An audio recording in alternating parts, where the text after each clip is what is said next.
며칠간의 반등 이후에 또 시장이 조금 눌려있는 그런 흐름들인데요. 수요일 시황의 해설자들 메리츠증권 광화문 금융센터 신영목 이사님과 함께하겠습니다. 어서 오십시오. 안녕하세요. 시장 흐름 그리고 또 유망 종목도 보겠습니다. 먼저 오늘의 주제 뽑아봤는데요. 화면 한번 보여주십시오. 7월을 이제 눈앞에 두고요. 실적 시즌 안도랠리 반등 장세 이어질 수 있을까라는 주제입니다. 최근에 변동성과 그 다음에 반등 이후에 연속성이 좀 떨어지는 건 보고 있고요. 7월을 기다리고 있는데 결국 이제 2분기 실적 시즌인데 실적에 대한 기대치는 또 꽤 낮아진 상황입니다. 시장 전망 어떠세요? 일단은 컨센서스가 이제 대부분 많이 낮아진 상태고요. 근데 지금 그 여느 실적 시즌과는 전혀 다른 지금 분위기가 원래 이제 추정치들이 이게 나오기 시작하거든요. 네. 근데 지금 추정치들이 잘 안 나옵니다. 왜냐면 이제 얼만큼의 이제 감익이 있는 건지 인플레이션이 얼만큼 이 각 업체들의 영향이 미쳤는지 그걸 판가에 전이가 됐는지 이 상관관계를 추정하기 굉장히 힘들거든요. 약간 이제 비정상적인 상황이라는 거죠. 맞습니다. 그렇죠? 예. 그렇기 때문에 추정치가 안 나오고 아마 이제 실적이 나오면 그거에 대한 어떤 해석들을 이제 많이 할 것 같고요. 근데 중요한 건 이제 제가 항상 나와서 말씀드리지만 우리 너무 많은 걸 보지 말자. 일단은 기업만 들여다보자. 만약에 이제 정말 우리가 피해야 장이면 그런 아주 심각한 장이면 피해야겠지만 이제 그런 것들이 어느 정도 다 시장에 다 충분히 반영되고 있는 상태이기 때문에 좀 너무 많은 걸 생각하지 말자고 말씀드리고 일단 지난주에 어떤 전체적인 좀 흐름을 말씀드린다고 하면은 역시 이제 지난주에도 제가 이 자리에 나와서 이제 신용 물량에 대해서 이제 지난주에도 똑같이 말씀드렸는데 이게 지난주 목요일이 가장 피크였죠. 예, 좀 표 보시면 아시겠지만 거의 지금 연초에 전체 신용잔고가 23조였던 신용잔고가 이제 18조 이하까지 언더로 내려간 상태고요. 지난주 목요일에 신용잔고가 매도가 나온 게 한 8,300억, 400억 정도가 추정이 됩니다. 근데 그게 어느 정도 수준이었냐면 그 코로나 때 한번 그렇게 마지막 단에서 이렇게 신용잔고가 크게 매도가 나온 적이 있는데 그때 한 8,700억 정도로 역대급으로 많이 나왔거든요. 그러니까 일단은 시장의 어떤 그럼으로 인해서 시장의 어떤 조정폭이 미국장과 전혀 틀리게 우리나라의 수급적인 펀더멘탈 이슈와는 상관없이 수급적으로 많이 빠졌던 거고 그러면서 주식들이 이제 각 종목들이 굉장히 많이 빠졌던 거고 이게 또 우리나라의 종목들이 이게 또 신용 부분으로 다 연결돼 있다 보니까 그러니까 내 종목은 전혀 신용 잔고도 별로 없고 전혀 지금 이 시장 대비했을 때 지금 이렇게 빠질 섹터가 아닌데도 많이 빠진 이유가 내 거를 팔아야 되는 거 이 종목을 팔아야 될 이유가 너무 많았던 거죠. 근데 경험상 이렇게 그 신용 잔고가 역대급으로 이렇게 한 번씩 출회가 되면 시장에 좀 반등은 좀 나오거든요. 근데 또 그것이 공교롭게도 이제 6월 말이었다는 거죠. 왜냐하면 6월이 끝나면 또 실적 시즌이 돌아가는 상태이기 때문에 그렇게 되면 또 2분기 우리가 이렇게 너무 정신없이 시장이 너무 많이 빠지다 보면 실적이든 뭐든 상관없이 도대체 언제까지 빠질 것이냐, 어느 구간에서 반등 나올 것이냐 이런 것이 집중되지만 그런 구간이 지나면 이제 또 주변을 돌려보기 시작하는 거죠. 이제 그 실적 시즌이니까. 근데 거기에 또 한 가지 좀 개인적인 아이디어인데 미국에서도 이제 얘기가 JP모건에서도 얘기가 나온 거긴 하지만 윈도우 드레싱 효과가 있을 거라는 얘기가 좀 있어요. 왜냐면은 개인도 힘들고 기관도 힘들고 이 시장에 참여하는 모든 사람들이 지금 힘든 시장이긴 하지만 개인들은 사실은 그냥 내 종목에 대해서 내가 컨빅션이 있다, 내가 확신이 있다, 이 종목의 성장에 대해서 확신이 있다고 하면은 그냥 가져가시면 됩니다. 근데 기관들 같은 경우에 그러니까 개인의 자금을 받아야 된다든지 다른 어떤 연기금의 자금을 받아야 되는 기관의 입장에서는 어떻게 됐건 올해 또 농사를 지어야 되거든요. 근데 지금 상태는 힘들다는 것이죠. 그래서 항상 약간 이 기관 투자가들의 습성이 상반기에 좀 수익이 많이 안 좋았던 섹터를 정리하고 이제 새롭게 이제 이 재정비를 하면서 많이 빠졌던 종목들을 정리하는 그런 구간들이 많은데 이제 그게 6월 말이기 때문에 그런 윈도우 드레싱에 대한 효과가 나올 수 있다. 왜냐면은 당연히 기관 입장에서는 실적 좋은 종목들을 선점하려고 할 것이고 자기들의 어떤 그동안 이 상반기에 굉장히 부진했던 수익률을 그러니까 실적주라든지 모멘텀 있는 주식들로 어떻게든지 간에 수익률을 끌어올려야 되기 때문에 그런 기관의 수급들이 실적이라든지 성장에 대한 모멘텀 있는 종목들로 좀 압축돼서 맞습니다. 좀 압축돼서 갈 수 있다. 그래서 보면은 지난주와 이번 주의 가장 큰 특징이 뭐냐면 지난주는 모든 종목이 다 빠졌습니다. 근데 이번 주는 보시면 아시겠지만 재생에너지 쪽 종목들 굉장히 강하거든요. 장이 안 되면 이런 종목도 안 됩니다. 근데 일단은 크게 숨고르기 한번 끝났기 때문에 이렇게 신고가를 치고 가는 섹터들이 나온다는 것이죠. 아마 그러면 2분기 실적 시즌이 도래한 7월에는 분명히 단기적으로라도 실적에 관련된 종목들로 좀 단기적인 어떤 좀 시장에 실적 관련된 종목들로 랠리가 나올 수도 있지 않겠는가 하는 좀 기대감을 좀 갖고 있습니다. 우리는 이코노미스트가 아니다. 거시경제 변수에 너무 신경 쓰지 말고 우리는 투자자다. 사실 좀 더 엄밀하게 얘기하면 트레이더다. 예, 기업에 집중하자는 말씀을 계속 해주고 계시고요. 기업 얘기, 실적 얘기할 텐데 지난번에 말씀하신 고려신용정보 같은 경우는 뭐 불황에 사실 오르는 종목이라 그랬는데 말씀하시고 갑자기 급등해서 당혹스럽기도 하고 매수를 하신 분들은 좀 훌륭한 성과를 내고 있습니다. 잠깐 코멘트 해주십시오. 그러니까 지난주에 제가 이제 말미에 이 고려신용정보에 대해서 코멘트 드릴 때 네. 실적 확인하시면 늦는다고 말씀드렸어요. 네. 왜냐하면 실적 확인은 하반기에 될 거고 대신에 키워드로 움직일 것 같다. 경기 불황, 맞아요. 뭐 주식, 뭐 주가, 뭐 이런 급등락에 인해서 신용 경색 이런 얘기가 나오면은 그러니까 지금 딱 고려신용정보가 오늘 보면은 어제 미국장 많이 빠졌잖아요. 네. 근데 오늘 오르지 않습니까? 그러니까 약간 이런 식의 했지. 그러니까 시장이 안 좋아지면 좋아지는 종목. 예, 약간 그런 식으로 지금 인식이 되는 것 같고요. 그래서 지금은 사실은 어떤 기업의 펀더멘탈보다는 저는 물론 펀더멘탈로 접근됐지만 지금 약간 테마성으로 엮여 있는 건 사실이고요. 네. 그렇지만 저는 지금 보시면 이 종목 차트 굉장히 좋죠. 아마 시장이 또 빠지면 종목이 아마 또 신고가 치고 갈 수도 있습니다. 그렇지만 저는 분명히 말씀드리는데 12,000원 제 목표가 정해드렸잖아요. 그 정도 구간에서는 일단 일부는 반드시 차익 실현하시라. 왜냐하면 사야 될 종목들이 뭐 너무 많기 때문에. 그다음에 사실은 뭐 이렇게 증권사 직원이 이런 방송에 나와서 뭐 어느 정도 올라가면 뭐 10% 수익 났으면 파세요 이런 말씀 드린 것 자체가 굉장히 웃깁니다. 저도 야, 이렇게까지 해야 되나 생각을 하지만 사실 지금은 그렇게라도 해야 되는 장이잖아요. 그러니까요. 조금이라도 만회를 해서 네. 내 계좌를 좀 복구를 하고 좋은 종목들이 많이 싸진 종목들을 살 수 있는 기회가 생기는 거니까 그런 차원에서 말씀드렸고요. 아마 그래서 저는 이 종목의 움직임은 고려신용정보의 움직임은 아마 이제 시장의 역상관관계로 움직이는 그런 종목. 예. 그래서 그런 부분을 참조하셔서 좀 들고 계신 분들은 좀 매매를 하시는 것이 좋다 저렇게 생각하고 있습니다. 전략과 전술 가운데 지금은 뭐 전술을 써야 되는 그런 타이밍이죠. 네. 실적 얘기 조금 더 이어가면요. 대체적으로 뭐 반도체 업종이라든지요. 최근 기사를 보시면 목표가 하향하는 그런 리포트들이 많은데요. 증권사에서 목표가를 올리는 종목들이 있습니다. 그 리스트들이 이런 것들인데요. 보면은 이렌텍, 뭐 BH, 한진, LX 인터내셔널, 항공우주 이런 종목들은 목표가를 올리고 있습니다.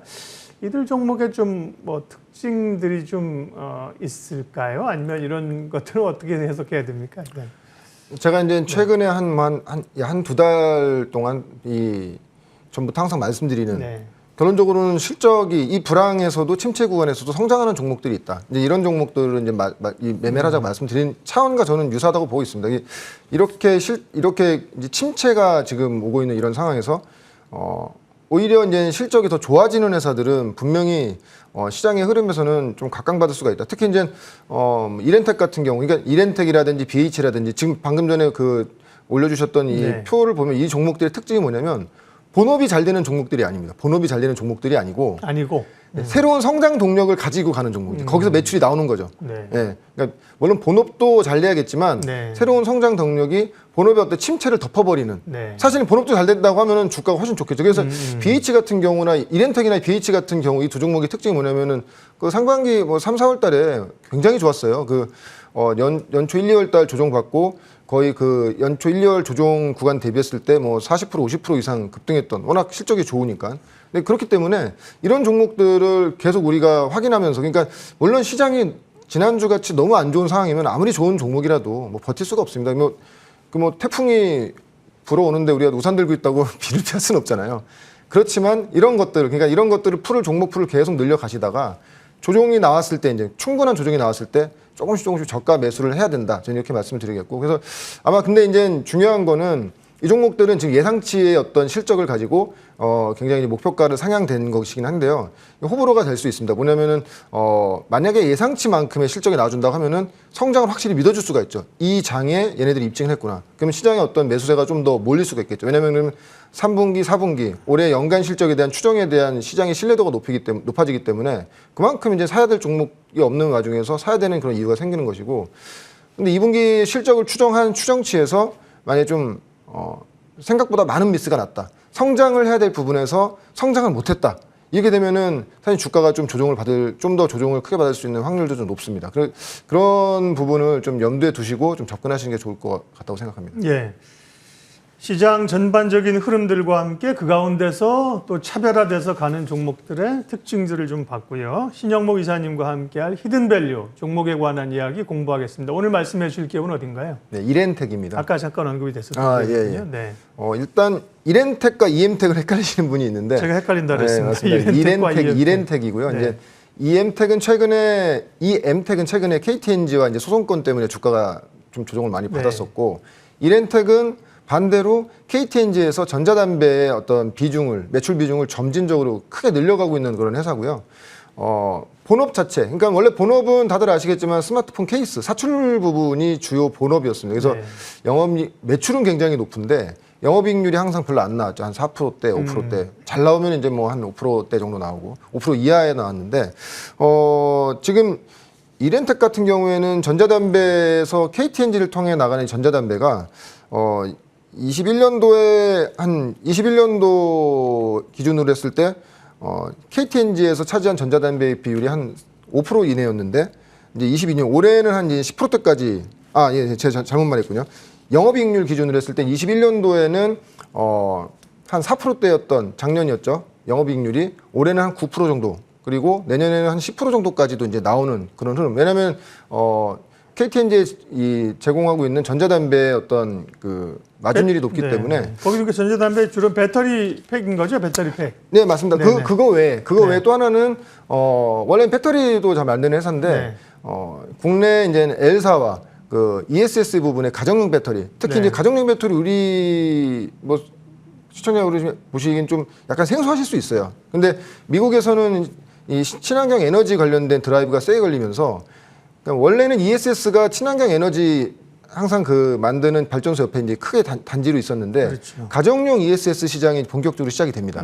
거기에 이제 L사와 함께 진출을 하게 되는 것이고요. 근데 거기에 따른 어떤 일단 인증도 세계 최초로 지금 받아놓은 상태이기 때문에 만약에 북미에서 이제 실질적으로 이런 ESS 산업 자체 근데 ESS 산업이 가정용 ESS 산업이 미국에서만 이렇게 커지는 것이 아니라 지금 뭐 유럽이라든지 호주라든지 지금 재생에너지 친환경 에너지를 사용하는 모든 나라에서 활성화될 가능성이 굉장히 높거든요. 네. 거기 선점 효과가 굉장히 큰 것이고, 근데 그거에 따른 실적은 이제 뭐 하반기나 내년쯤으로 좀 예상하고 있고요. 중요한 거는 전자담배 쪽이죠. 왜냐하면 21년도 기준으로 했을 때 작년 기준으로 했을 때 KTNG에서 그 이렌텍이 차지하는 전자담배 비중이 한 34%의 점유율이었는데 올해는 70%까지 지금 점유율이 높아지고 있습니다.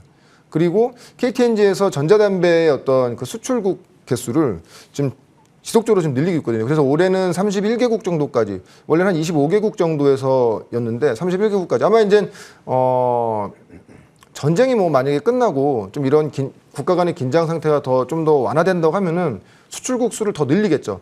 KTNG가 수출국 수를 늘리면 늘릴수록 그에 따른 점유율이 높은 이렌텍의 어떤 그 성장도 같이 간다. 왜냐하면 지금 KTNG 내에서 특히 이제 이렌텍 같은 경우에는 좀 특허 부분이 지금 다 피해가는 그 특허를 피해가는 그런 어떤 전자담배를 만들고 있기 때문에 그렇기 때문에 KTNG에서 지속적으로 이 점유율이 높아지고 있다고 보고 있고 그래서 서두에도 말씀드렸지만은 초기에 연간 영업이익률이 이제 5%대였던 그 21년 5%대였던 영업이익률이 점점점 나아지는 개선되고 있고 올해는 9% 내년에 10%대 가고 있고 그래서 올해 전체적인 매출은 한 1조 1천억 정도 지금 예상되는데 1조 1천억에서 1조 2천억 정도 예상이 되는데 영업이익률은 한 1천억 정도 지금 시가총액 대비했을 때는 뭐 그러니까 올해 성장을 한다고 하면은 프리미엄을 줄 수 없지만 이게 또 계속 내년적으로 지속적으로 KTNG가 다른 나라의 해외에 전자담배 수출 객수를 늘리면 늘릴수록 이렌텍의 성장이 같이 가는 것이기 때문에 그렇기 때문에 이렌텍이 원래는 그러니까 기존에는 스마트폰 케이스를 만드는 사출물 부분이 본업이었던 회사가 완전히 이제 이 지금 드라마틱하게 새로운 어떤 변화하는 그런 기업 그래서 없던 매출이 생기고 생겨나고 있는 상태고요. 그래서 지금 보면 그 외에 가정용 ESS 산업까지 네. 좀 시장이 확대된다고 하면은 이렌텍의 성장이 좀 두드러지지 않겠는가. 특히 최근에 그러니까 지난주에 이제 목요일 날 그렇게 크게 장이 빠진 이후에 금요일, 월요일 이렇게 반등이 나왔는데 이렌텍이 원래 기본적으로 좀 이 회사가 워낙 좋다 보니까 신용 잔고가 꽤 많았거든요. 이 회사가. 그리고 또 CFD 계좌를 사용하신 분들도 이렌텍을 많이 들고 계시는데 네. 그 부분이 좀 많이 완화가 또 됐습니다. 이게 좋은 회사다 보니까 또 그런 물량들이 많이 들어오는 건데 그러면서 사실 하락 구간에서는 굉장히 힘없이 많이 빠졌는데 지난주 목요일 이후에 금요일, 월요일 보면 반등 구간에서도 상당히 강한 흐름이 나왔고 특히 이제 오늘 같은 그러니까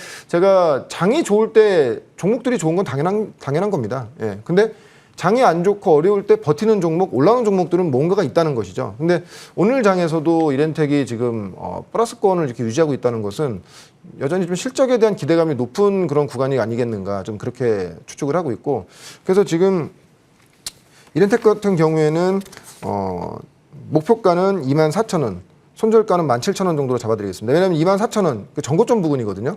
사실 전고점 부분 구간 부하도도 2분기가 더 좋은 지금 회사의 상황이 왔지만 지금 계속 말씀드리지만 어떤 섹터든지 간에 새롭게 신고가를 치고 갈 만한 그런 장 분위기는 아닙니다. 일단 그렇기 때문에 전고점 부분까지 일단 1차적인 목표가를 잡고 가시면 될 것 같고요. 예. 손절가는 17,000원 정도로 책정하고 가시면 좀 2분기 실적 시즌에는 좀 좋은 흐름이 나오지 않을까 저희 예상해 봅니다. 작년 올해 이 주식이 계속 올라가길래 제가 또 이게 도대체 뭐냐 이렇게 올라가냐 했었는데요.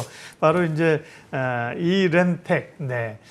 휴대폰 케이스에서 각종 배터리 팩을 이제 휴대폰에 들어가는 배터리, 가전기기에 들어가는 배터리, 거기다 지금 이제 포인트는 전자담배 쪽으로의 그 배터리 팩이고요. 가정용 ESS 배터리도, 예. 국내 가전기업 엘사가 어디냐고요? 엘사는 구 회장님 성이 구 쪽이겠죠. 구 회장님들. 근데 왜냐면 이런 걸 얘기 안 하시니까 얘기하면 되잖아. A사, 북미의 A사 휴대폰 할 때는 이제 회사들이 그걸 이제 다 그 비밀 보호를 하고 있기 때문에 굳이 애널리스트를 얘기 안 하시는 거죠. 그걸 참조하시면 될 것 같습니다. 예, 오늘 이렌텍을 집중적으로 살펴봤습니다. 메리츠증권 광화문 금융센터 신용목 이사님 함께했습니다. 고맙습니다. 고맙습니다.